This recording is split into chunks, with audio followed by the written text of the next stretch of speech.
Jane, do you want me to, or do you want to run through so your brain can catch up? Good luck with that one.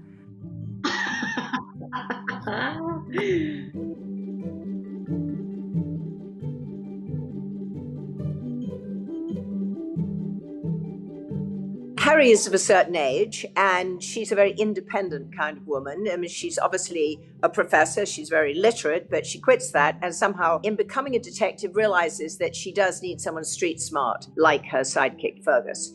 I think she's iconic in that she probably represents what a lot of women would like to be, which is very independent, doesn't really need a husband, has lovers when she wants them, and she's an independent practitioner. Why couldn't you just mind your own business? What? I can't understand anything you're saying. You're mumbling. Take up that bloody ridiculous mask. One of the things that's very Harry and very Jane is, unfortunately, I'm always correcting people's grammar. Always. I love that in Harry. The more of that, the better, especially when she literally, it's, life and death. Something terrible's happening and she's still telling the killer, hung, not hanged. Heard they immigrated to Canada. Immigrated when they go, immigrated when they come.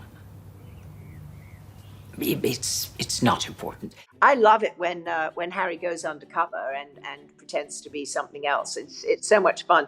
I mean, so far we've managed to do it where she's totally Harry and suddenly, headscarf comes out or a pair of glasses or something. Harry's strutting around here and now she's a little old lady from Scotland who's very annoying.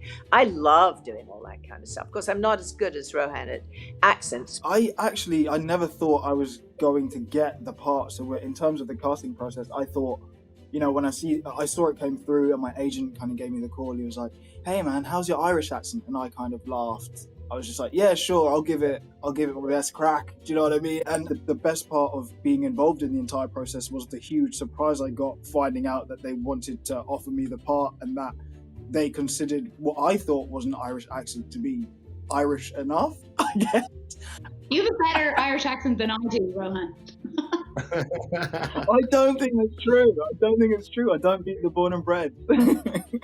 Fergus, what are you doing? Just cutting out the middleman, sir. I was going to take myself to Mr. Ellis's office, because that's where you're going to be sending me in about 30 seconds. All right? Okay, fella. It's so well written, and you sometimes you're on a show and you think, well, I can come up with something better, or maybe we'll improv on this or something. There was no reason to do it.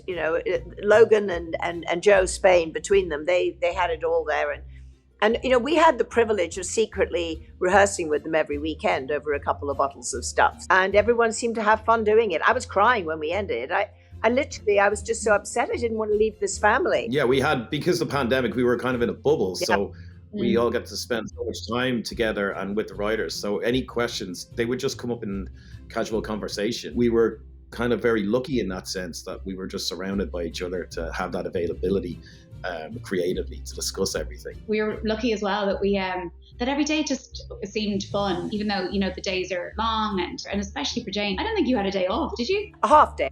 That's just amazing. Jane brought so much energy and she kind of set the tone for everyone. And that was, we were working hard, but we were there to also, enjoy ourselves. And I think, we really did. I felt like I could be a freer Jane. I didn't have to be sort of English Rose Jane. I could be Jane with a potty mouth. I think I'm going to have another glass of this delicious wine. And then Orla can take you to the bedroom and sort you out. Stress. It's the number one killer of men in your age bracket. And then when you come back down, Lucy, and maybe you'll listen to me for once. With Jane, it's a question of you've got to pay attention every day and you just got to be like a sponge around her because there's so much you're learning on a day-to-day basis. And I've never seen anyone work so hard. So I kind of up the ante on what you want to commit to. I would prep a lot of the scenes with my mom. So I would have these arguments with my mom reading the lines, and then I would go in and have the same argument then with Jane. It was a lot of fun, and it's just a beautiful relationship because the love is there, but the frustration of mother and son when she was encroaching in the work arena, and it's a very nice progressive element throughout the season. For Fergus, a lot of what I was thinking about was how does he react to Harry and seeing Harry and Charlie's relationship knowing that he doesn't have that great relationship with his own mother? How does that affect how he interacts with certain things, certain people? How my character's life events affects the way he interacts with the world around him today? You know, I think that's a big part of why we all do this job. We all love to play around and imagine. But now are we going to take the case?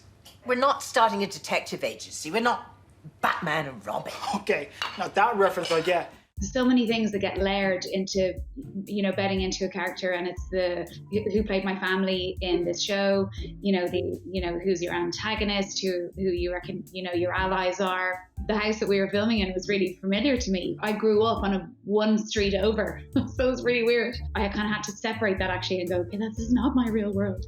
It's kind of fun to play somebody who is so uptight and everything that she worried about, and that sense of order, even with her, her kid in it and everything. That's kind of fun to play actually as well, because secretly I'm going, ha ha. I kind of like when things get disordered.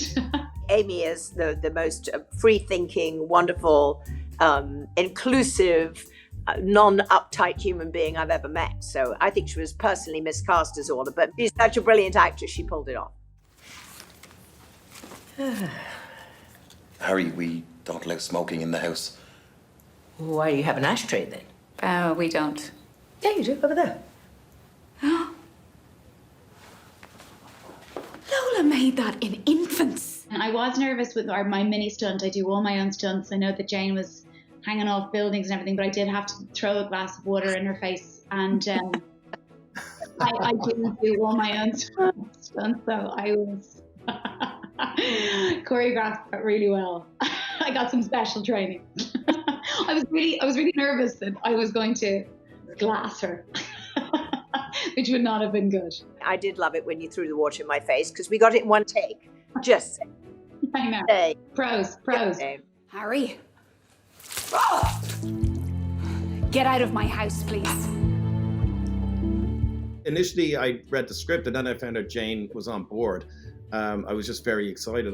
I've known her work for years and I just highly respect her. My favorite scene, when we were in the basement of the church, when I was tied up in the wheelchair. It was a very unique scene to film because I was seated the whole time pretty much until the very end. So it was sort of seeing everyone's process, and when coverage is on other people, there was elements where I caught myself observing or getting caught up in other people's work. Kevin, I agree with you. That thing in where we were with Billy Lund, that was like an amazing episode.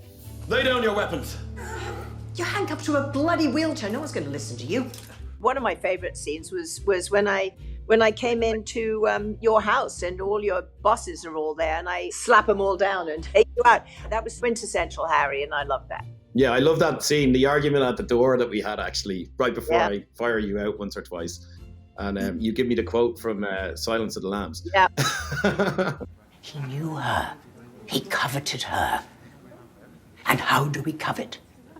Do we seek things out to covet? That's a quote right from Cicero or someone. Hannibal Lecter, Silence of the Lambs. Oh. The more comedic the show is, the more I love it. But the comedy comes from a reality, comes from a drama, comes from, characters in a real situation. Harry and Fergus, that relationship is absolutely spectacular and not one we've seen before. And I think that's one of the reasons why I wanted to do this so badly. When they showed me a tape of, 4 different candidates, I zeroed in immediately on Rohan. I said, he's the dude. Don't forget these other people. I didn't even want to know who they are.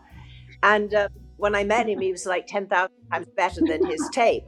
And I realized that I'd have to keep on my toes just to keep up with him because he's so talented and he's so good. The rest of the cast were just so unbelievably brilliant and perfectly cast that we became like family immediately and really still are. I think uniquely on this show, we all bonded in a way that I don't remember bonding this way on any other shows in quite the same way. Everyone had been, isolated for so long. We were all really sick of our own families.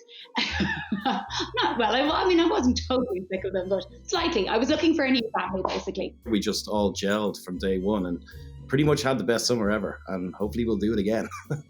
To Harry. I think the sky's the limit with this one. And I'm just so thrilled that we have such a great team of writers and all of you guys, and thank you to the audience, because if you weren't loving it and vocal on our Instagrams and Facebook and everywhere like that, I know they're looking at it. So make sure you keep that up. Yeah, the whole season is out now on Acorn TV. It would be criminal for you to miss it. A nice one.